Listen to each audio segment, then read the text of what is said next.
जो लोग निस्वार्थ भाव से भक्ति करते हैं उन्हें मिलती है भगवान की असीम कृपा। नमस्कार प्यारे साथियों, ओम नमः शिवाय। स्वागत है आपके अपने YouTube चैनल कंप्लीट भक्ति ज्ञान में।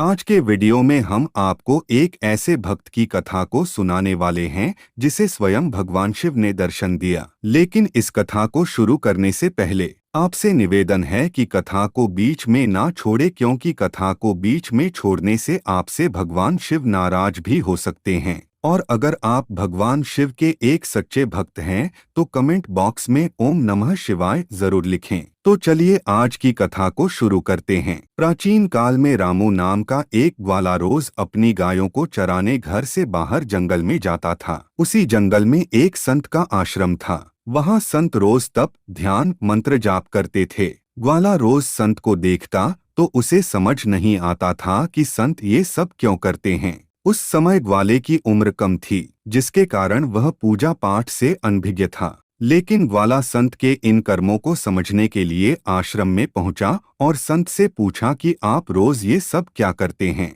तब संत ने बताया कि मैं भगवान शिव को पाने के लिए भक्ति करता हूँ। रोज पूजा पाठ, तप, ध्यान और मंत्र जाप करने से भगवान शिव के दर्शन हो सकते हैं। संत की बात सुनकर ग्वाले ने सोचा कि मुझे भी भगवान शिव का दर्शन करना चाहिए। ये सोचकर ग्वाला आश्रम से निकलकर एक सुनसान जगह पर पेड़ के नीचे एक पैर पर खड़े होकर तप करने लगा। कुछ देर बाद उसने सांस लेना भी बंद कर दिया। ग्वाले ने सोचा कि जब तक भगवान शिव दर्शन नहीं देंगे मैं ऐसे ही रहूंगा। छोटे से भक्त की इतनी कठिन तपस्या से भगवान शिव बहुत जल्दी प्रसन्न हो गए। भगवान शिव ग्वाले के सामने प्रकट हुए और बोले कि पुत्र आंखें खोलो, मैं तुम्हारे सामने आ गया हूँ। ग्वाले ने आंखें खोले बिना ही पूछा कि आप कौन हैं। भगवान शिव बोले कि मैं वही ईश्वर हूँ जिसके दर्शन के लिए तुम तप कर रहे हो। ये सुनकर ग्वाले ने आंखें खोल ली, लेकिन उसने ईश्वर को कभी देखा नहीं था। वह सोचने लगा कि क्या ये ही वो भगवान शिव हैं।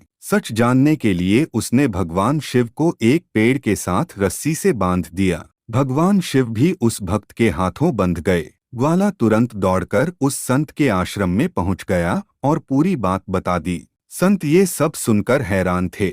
वे भी तुरंत ही ग्वाले के साथ उस जगह पर पहुंच गए। जब संत उस पेड़ के पास पहुंचे तो वहां कोई दिखाई नहीं दिया। भगवान शिव सिर्फ ग्वाले को ही दिखाई दे रहे थे। संत ने बताया कि मुझे तो यहाँ कोई दिखाई नहीं दे रहा है। तो ग्वाले ने भगवान शिव से इसकी वजह पूछी। तब भगवान शिव ने कहा कि मैं उन्हीं इंसानों को दर्शन देता हूँ जो निस्वार्थ भाव से मेरी भक्ति करते हैं। जिन लोगों के मन में कपट, स्वार्थ, लालच होता है उन्हें मैं दिखाई नहीं देता। तो प्यारे साथियों, आज की इस कथा से हमें यह सीख मिलती है कि जो लोग भगवान की भक्ति निजी स्वार्थ की वजह से करते हैं उन्हें भगवान की कृपा नहीं मिल पाती है। निस्वार्थ भाव से की गई भक्ति ही सफल होती है।